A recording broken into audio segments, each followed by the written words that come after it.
Hello, everyone. Tammy here. So glad you are here with us today for our nonprofit highlight. So, at least once a quarter, we try to highlight a nonprofit organization that is giving back in a way that is serving others and are allowing people to share their stories.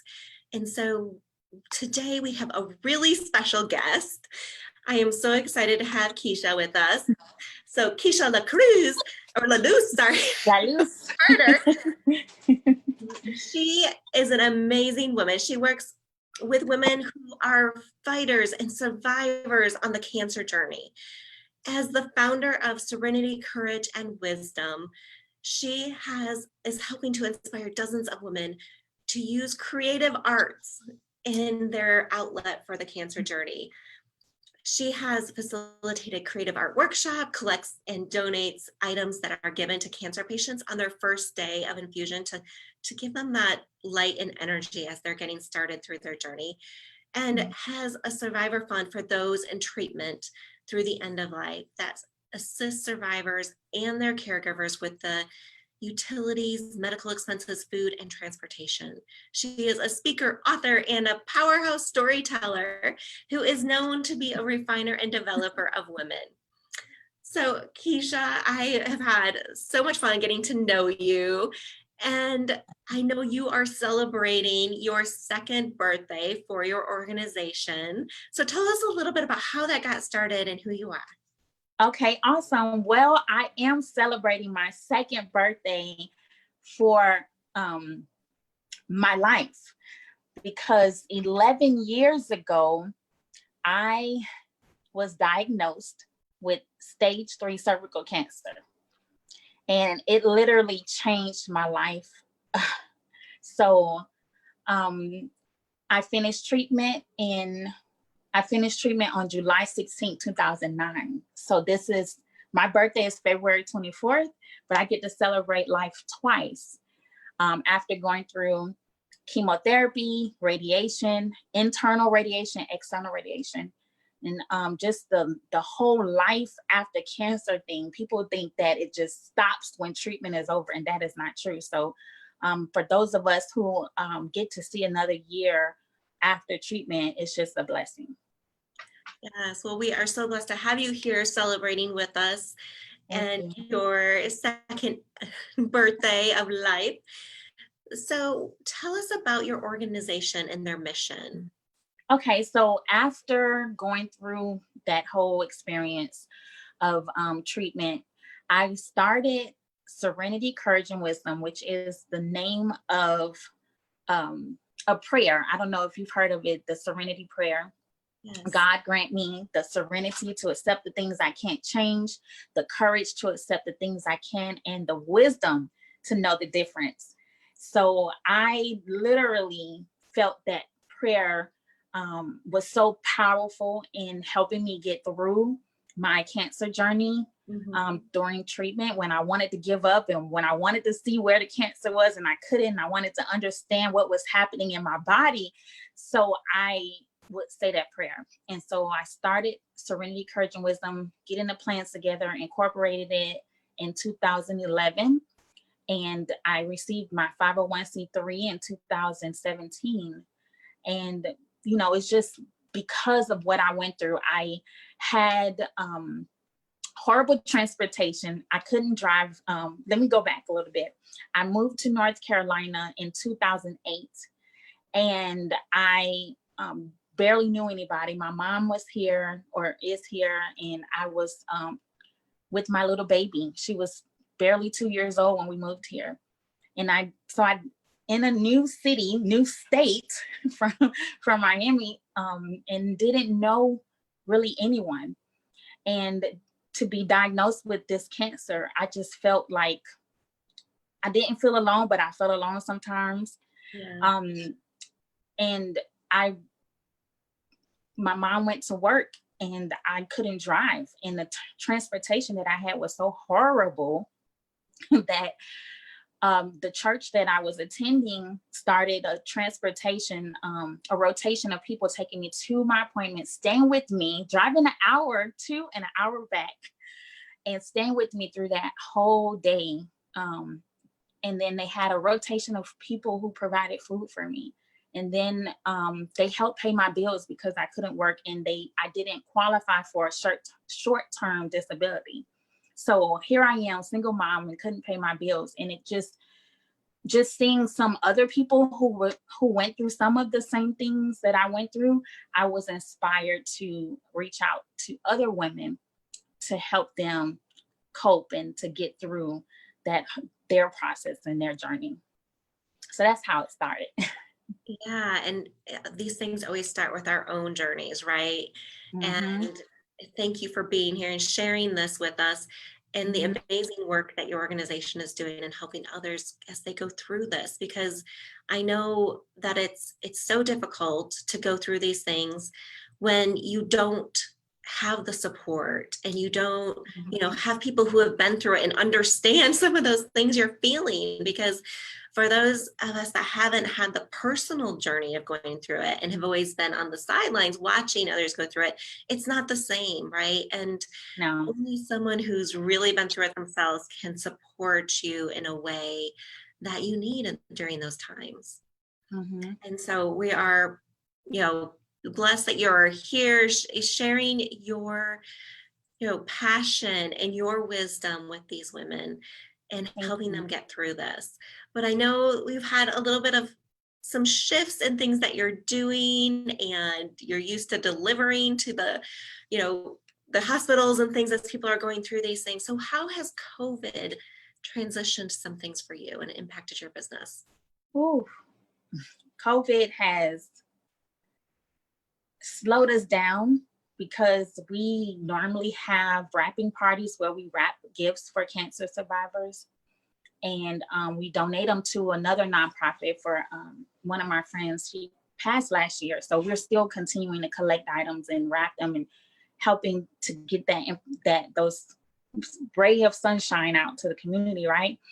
But we don't have the volunteers because people don't want to come out, right? And people don't want to get together to help with that. So we're trying to figure out ways that we can work around that. Of course, following social distancing. I'm very nervous about it because me being high risk. It's a little nervous. I get nervous about it. But what we have done is we welcome the community to do it from the comfort of their own homes. So you can collect items, ship them to us. You can order items on Amazon and ship it to our PO box. Or, we have a virtual wrapping party where we can see the items that you're wrapping, and make sure that they are in line with what we're collecting. We wrap, share stories, connect, and then they ship it to us, and we put it all together and give it out. So that's one of the projects that we are doing during this time, but it's because of COVID, it slowed us down. Going out, doing events, we're not able to do that. So connecting with the community is a lot different. We have to resort to just social media and the telephone and trying to find ways of getting resources to survivors. It's tough. Yeah, I am sure it is. I know we've got to remember that time hasn't stopped for these people that are going through their fight, and Yes. the survivors that have been through this, that are higher risk now, and the protection that we need to provide to them. And so I know that you're kind of shifting and trying to do everything you can to still support all of the people going through this and all the people that have been survivors and their families. And just want to thank you for that and your service. Thank you. What is one takeaway that you want to leave everyone with today? Well, first of all, I know people are probably wondering, what is this behind me? It's called Love After Cancer. It's a book that I wrote that shares my story. It also gives the reader an opportunity to share their own story. It's an interactive journal, and it also has poetry that I've written. But I really want, and if there are people who have a hard time with expressing themselves, whether they are just being diagnosed, going through treatment, and even after cancer. We have to share our stories. That's one of the steps that I've taken that has helped me to get through it. We have to share our stories because you don't know who needs to hear it. There's someone who may be going through a tough time, but by them hearing your story, they're able to take that next step, or, make it through that next moment in their journey. Absolutely. And I love that you've provided that place within your book for them to kind of document their own journey and to get some inspiration as they're going through that. Yes, so we'll definitely have you share the link for that in the comments when we're done here, so that people can get their hands on it. If they know someone going through it, if they know if you are someone going through this journey right now, it's a resource for you to be able to reach out to and get the support that you are longing for. So how can viewers connect with you? Well, we are on all social media platforms. So we have Facebook, Instagram, Twitter. The handle is SCAWINC, and that represents Serenity, Courage, and Wisdom Incorporated. So SCAWINC. Our website is the same thing, SCAWINC.org. And of course, you can email me. It's Keesha Carter at SCAWINC.org. So there are so many different ways of connecting with me. We definitely want to hear from you. We want to connect with other gynecologic cancer survivors. I had stage 3 cervical cancer. There's some who have ovarian cancer, any of the women parts. If you're going through that, or someone who is and they need the support, connect them with us, because that's why we're here. Awesome. Thank you for sharing. And you can just go ahead and post all those links in below. And I encourage you, that those who are listening, to think about ways that you could help throughout this with this organization as well, whether it is purchasing some of the gifts that these people need, being able to give back in that way, helping out with some of the workshops, or just making a monetary contribution, because we have to support these organizations that are giving back and doing good. And I know that Keisha's heart is huge. And one of the things I shared with Keisha when I first met her was, and the reason I wanted to have her on is because this speaks so closely to my heart. And now I'm gonna emotional. Sorry. Don't take me there. I'm such a sucker for tears. Oh yes, but when the reason I am in this chair today and I am a coach today started because of a wake-up call I had. And it wasn't me personally that had cancer, but I had, within 1 year, I had 6 friends and former coworkers all diagnosed with cancer, breast cancer, all of them.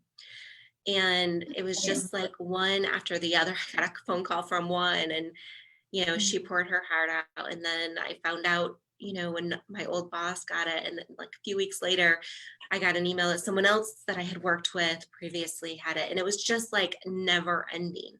And watching them all go through it and watching it, trying to be supportive as I can. I was not in the same state as any of them. And trying to be as supportive as I can, and watching them go through it, and watching them fight their journey, and all in their own different ways. And it was just a wake-up call for me.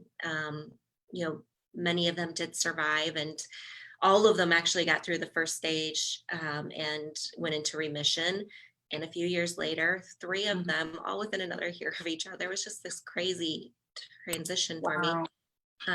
All got cancer back all throughout their bodies, and 3 of them passed away within 6 months of each other. And it was just a time for me that was such a wake-up call. I was with one of my friends a week before she passed, and she has 2 children and I have 2 children. And it was heart-wrenching to have to see her children, watching them go through that, and knowing that, they no longer have a mother, and being able Mhm. to support these families and everything that they're going through. So this is Yeah. why I had Keesha on today and why it means so much to me.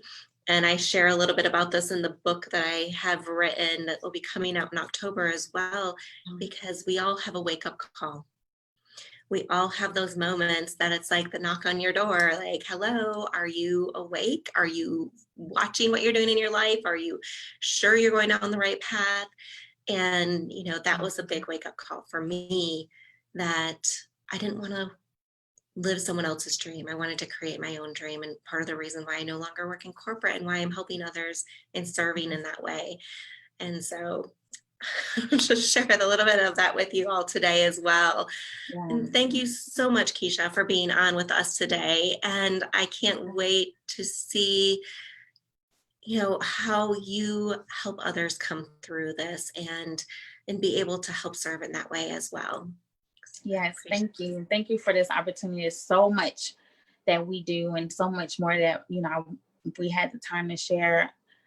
Just knowing that, someone like yourself, I would consider you a caregiver, someone who has a heart for the cancer community. Those are the people who we need to give back, to pour into these men and women who are going to the hospitals by themselves trying to get treatment right now. So thank you for helping us spread the word. Yes, absolutely. And I know you're going to tell me how I can help afterwards as well and make sure I Okay. am able to Absolutely. support and contribute as well. And so Thank I you. just, want to just say a special blessing for all of those out there that are going through their Mhm. journey with cancer right now, or they are survivors, or maybe you are a family member of someone who is going through their journey. I just want to send you some love and some blessings today, and be a shining light for you as you're going through this. There is hope, there is inspiration, there is serenity and courage and wisdom on the other side of all of this. And I know it may not always seem like it, but keep your head up and keep fighting, because there is peace and on the other side of this. And as Keesha says, there is love after cancer. So thank you so much, Keesha. You're welcome. You're welcome. Thank you. All right, and we will see you all next week on our next live. And be sure to check out the comments and connect with Keesha in a way and help this organization any way you can. Love you all. See you. Bye. Bye.